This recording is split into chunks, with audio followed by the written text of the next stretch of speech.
Simone Gbagbo sera-t-elle jugée pour crime de sang lors d'un second procès par la justice ivoirienne? La récente modification du code pénal ivoirien qui inclut désormais les crimes de guerre et les crimes contre l'humanité pourrait amener Simone Gbagbo à être rejugée devant la cour d'assises de son pays. Ce procès devant la cour d'assises, de mon point de vue, peut bien avoir lieu, sauf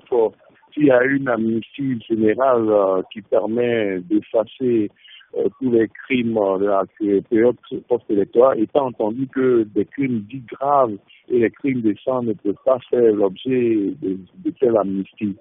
Si les autorités d'Abidjan veulent montrer leur bonne foi et leur capacité à juger ces crimes-là et à soustraire Simone Gbagbo à la CPI au nom de la réconciliation, au nom de ce que aussi le président de la République a dit, disant que plus aucun Ivoirien n'ira à la CPI, ils n'ont pas d'autre choix que de faire ce procès de Simone Gbagbo et au-delà d'elle,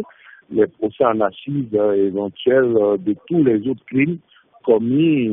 lors de la crise post-électorale, des crimes de cette nature qui lui sont reprochés commis lors de la période de la crise post-électorale. Grande absente du procès, Laurent Gbagbo, Charles Blé Goudé, l'ex-première dame ivoirienne, est pourtant sous le coup d'un mandat d'arrêt international de la Cour pénale internationale depuis 2012 pour les mêmes crimes que se reprochait à l'ancien président Laurent Gbagbo. Malgré les demandes répétées de la Cour, la Côte d'Ivoire refuse jusqu'à présent de transférer Simone Gbagbo. Les victimes considèrent que les événements pour lesquels Simone Gbagbo a été jugée en Côte d'Ivoire ne sont pas les mêmes que ceux jugés par la CPI.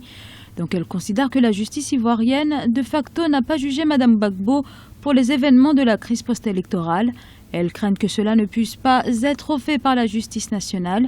donc de rester sans alternative quant au fait que la justice puisse être rendue. L'ex-dame de fer a été condamnée à 20 ans de prison et 10 ans de privation de droits civiques le 10 mars 2015 pour atteinte à la sûreté de l'État et pour son implication dans la crise post-électorale. La chambre d'accusation a rendu en janvier 2016 un renvoi devant la cour d'assises, mais les avocats de Simone Gbagbo se sont pourvus en cassation. Le 17 mars 2016, ce sera à la Cour suprême ivoirienne de trancher.